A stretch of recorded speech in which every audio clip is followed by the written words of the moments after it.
ഷഫീദ് റാവുത്തർ ചേരുന്നുണ്ട്. ഷഫീദിന് പുതിയ വിവരങ്ങൾ ലഭിച്ചിട്ടുണ്ടെന്നാണ് അറിയുന്നത്. ഷഫീദ്, എന്തൊക്കെയാണ് പുതിയ വിവരങ്ങൾ?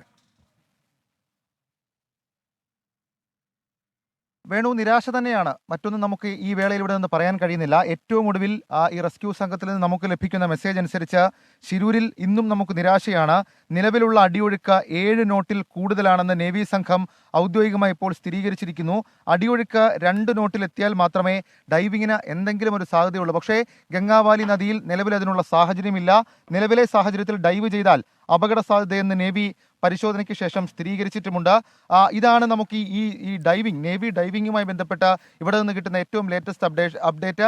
7 നോട്ട് എന്ന് പറയുമ്പോൾ നമുക്കറിയാം ഇന്നലെയൊക്കെ 6 നോട്ടായിരുന്നു ഇവിടുത്തെ അടിയൊഴുക്ക്. പക്ഷേ ഇപ്പോൾ അത് 7 നോട്ടായി മാറിയപ്പോൾ നമുക്ക് സ്വാഭാവികമായി നമ്മൾ ഇന്ന് രാവിലെ പറഞ്ഞതുപോലെ ഇന്നലെ രാത്രിയൊക്കെ ഇതിൻ്റെ ഈ മലയ്ക്ക് മുകളിൽ മഴയുണ്ടായിരുന്നു. അത് മാത്രവുമല്ല അവിടെ നിന്ന് കുത്തി ഒഴുകി വെള്ളം വരുന്ന സാഹചര്യം ഉണ്ടായിരുന്നു. അത് അതേ രീതിയിൽ തുടരുന്നു എന്നുള്ളതാണ് നിലവിലിപ്പോൾ രക്ഷാദൗത്യ സംഘം നമുക്ക് നൽകുന്ന ഒരു കാര്യം. 2 നോട്ടിലേക്ക് അടിയൊഴുക്ക് എത്തിയാൽ മാത്രമായിരിക്കും ഒരു ഡൈവിംഗ് സാധ്യത അതിലുള്ളത്. ബാക്കിയെല്ലാം അതിനുശേഷം അവർ പറയുന്ന മെസ്സേജിൽ ഒരു കാര്യം കൂടെ പറയുന്നുണ്ട്.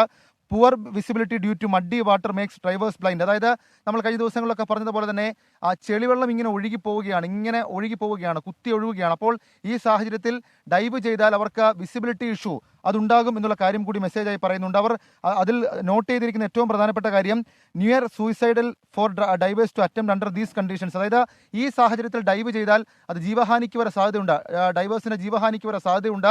അതുകൊണ്ട് ആ സാഹചര്യത്തിൽ ഡൈവ് ചെയ്യാൻ കഴിയില്ല എന്ന് നേവി സംഘം ഔദ്യോഗികമായി ഇപ്പോൾ അറിയിച്ചിട്ടുണ്ട്. ജില്ലാ ഭരണകൂടത്തെയും റെസ്ക്യൂ തലവന്മാരെയും ഈ വിഷയം അറിയിച്ചു എന്നുള്ളതാണ് നമുക്ക് ശിരൂരിൽ നിന്ന് നിരാശയോടുകൂടി പറയേണ്ടി വരുന്ന ഒരു കാര്യം.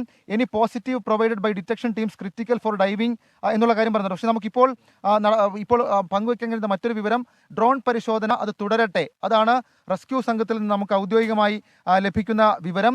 അതിൽ 2 തരത്തിലുള്ള മാഗ്നറ്റിക് ലൈൻ പ്രോബും അതേപോലെ തന്നെ UW ക്യാമറ അത് രണ്ടും ഇതിനോടകം തന്നെ ഡിപ്ലോയ് ചെയ്തിട്ടുണ്ട്.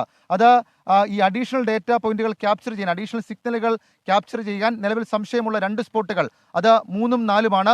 ആ 3ഉം 4ഉം സ്പോട്ടുകളിലെ കാര്യങ്ങൾ ഡിറ്റക്ട് ചെയ്യുക, കൂടുതൽ ക്ലാരിറ്റിയിൽ അതിനകത്ത് എന്താണ് ഒബ്ജക്റ്റിന്റെ രീതി എങ്ങനെയാണ്, ഒബ്ജക്റ്റ് എങ്ങനെ കിടക്കുന്നു, അതിൽ ക്യാബിനുണ്ടോ, ഇതടക്കമുള്ള കാര്യങ്ങൾ കണ്ടെത്താൻ വേണ്ടി ഡ്രോൺ പരിശോധന തുടരും എന്നുള്ള അപ്ഡേഷൻ കൂടി ഇതുമായി ബന്ധപ്പെട്ട് നമുക്ക് ഇപ്പോൾ ലഭിക്കുന്നുണ്ട്. ശിരൂരിൽ നിന്ന് ഇന്നും നിരാശയുടെ സൂചനകൾ പുറത്തു വരുന്നുണ്ട്. വേണു, ഞാൻ മുൻപ് സൂചിപ്പിച്ചപ്പോൾ മഴ മാറി നിൽക്കുന്നു എന്ന് പറഞ്ഞിരുന്നു. പക്ഷേ ഇപ്പോഴാ സാഹചര്യമല്ല. ഒരുപക്ഷെ ക്യാമറ നമുക്ക് കുറച്ചുകൂടെ വൈഡാക്കിയാൽ നമുക്ക് ഈ മലകൾക്ക് മുകളിൽ ഇരുണ്ടുകൂടിയിരിക്കുന്ന കാർമേഘങ്ങൾ കാണാം. അപ്പോൾ ആ സാഹചര്യങ്ങളിലേക്ക് കാര്യങ്ങൾ പോവുകയാണ്. ശിരൂരിൽ ഒരു തെളിഞ്ഞ കാലാവസ്ഥയല്ല. ഇപ്പോൾ അല്പസമയം മുൻപ് മഴ ചാറിയിരുന്നു. അപ്പോൾ തടസ്സങ്ങൾ പലതാണ്.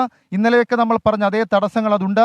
നിരാശ തന്നെയാണ് ഫലം എന്ന വേദനയോടുകൂടി നമുക്ക് ശിരൂരിൽ നിന്ന് പറയേണ്ടി വരും. ഇപ്പോൾ ആ ദൃശ്യങ്ങളിൽ കാണാൻ സാധിക്കുന്നത് ഈ അപകട മേഖലയുടെ ഒരു ഫുൾ വൈഡ് ദൃശ്യമാണ്. ആ ദൃശ്യത്തിൽ നമുക്ക് കാണാം ആ മലനിരകൾക്ക് മുകളിൽ ഈ കാർമേഘം ഉരുണ്ടുകൂടിയിരിക്കുന്നു. അല്പസമയത്തുള്ളിൽ മഴ നമുക്ക് പ്രതീക്ഷിക്കാം. ഒരുപക്ഷെ ഇന്നലെയൊക്കെ ഒരു വൈകിട്ടോടുകൂടിയാണ് മഴ പെയ്തതെങ്കിൽ ഇന്നിതാ ഉച്ചയോടുകൂടി മഴ പെയ്യുന്ന സാഹചര്യം ശിരൂരിലുണ്ട്. അപ്പോൾ നമുക്ക് ലഭിക്കുന്ന സൂചന എക്സ്കവേറ്റർ ഉപയോഗിച്ചുകൊണ്ട് ഈ ലക്ഷ്മണന്റെ ചായക്കട ഇരുന്ന സ്ഥലത്തെ മണ്ണ് നീക്കം മാത്രം ഇപ്പോൾ സജീവമായി നടക്കുന്നുണ്ട്.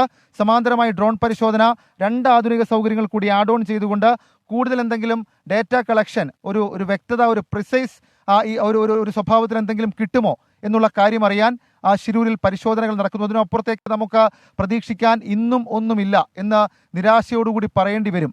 വേണു, ഷഫീദ്, അപ്പോൾ ഈ കരയിലുള്ള പ്രവർത്തനങ്ങൾ മാത്രമാണ് ഇപ്പോൾ കാര്യക്ഷമമായി നടക്കുന്നതെന്നാണോ? വേണു, നമുക്കത് മാത്രമാണ് ഇപ്പോൾ കാര്യക്ഷമമായി നടക്കുന്ന ഒരു പ്രവർത്തനമായി ദൃശ്യങ്ങളടക്കം കാണാൻ സാധിക്കുന്നത്. നമുക്ക് ആ ദൃശ്യങ്ങളിൽ കാണാൻ സാധിക്കുന്നത് എക്സ്കവേറ്റർ ഉപയോഗിച്ചുകൊണ്ട് ഈ നേരത്തെ നമ്മൾ പറഞ്ഞ ലക്ഷ്മണന്റെ ചായക്കട ഇരുന്ന സ്ഥലത്തെ മണ്ണ് നീക്കം ചെയ്യുന്നു. അതിനൊരു പ്ലാറ്റ്ഫോം അടക്കം അവർ ഒരുക്കിയിരുന്നു ഇങ്ങോട്ടേക്ക് മാറാൻ. അങ്ങനെ 2 സാനി എക്സ്കവേറ്റർ ഉപയോഗിച്ചുകൊണ്ട് അവിടെ തിരച്ചിൽ നടത്തുന്നുണ്ട്. അതിനപ്പുറത്തേക്ക് മറ്റൊരു കാര്യവും ഇപ്പോൾ ശിരൂരിൽ നടക്കുന്നില്ല. അതേസമയം ഡ്രോൺ പരിശോധനകൾ നടക്കുന്നുണ്ട്. ആ ഡ്രോൺ പരിശോധന കൂടുതൽ ശക്തിയുള്ള, അതല്ലെങ്കിൽ കൂടുതൽ ശക്തമായ സിഗ്നലുകൾ റിസീവ് ചെയ്യാൻ ശേഷിയുള്ള ഉപകരണങ്ങൾ ഉപയോഗിച്ചുകൊണ്ട് അത് നടക്കുന്നുണ്ട്. 3ാമത്തെ സ്പോട്ട് കേന്ദ്രീകരിച്ചുകൊണ്ട് കൂടുതലായും, അതേസമയം 2ാമത്തെ സ്പോട്ടിലും ഡ്രോൺ പരിശോധന നടക്കുന്നു. പക്ഷേ ഏതെങ്കിലും പോസിറ്റീവായ അതല്ലെങ്കിൽ വ്യക്തതയുള്ളൊരു സിഗ്നൽ ഇതുവരെയും ലഭിച്ചതായി നമുക്ക് ഇവിടെ ഇപ്പോൾ പറയാൻ കഴിയില്ല. ശരി, വിജയകുമാറും തുടരുന്നുണ്ട്.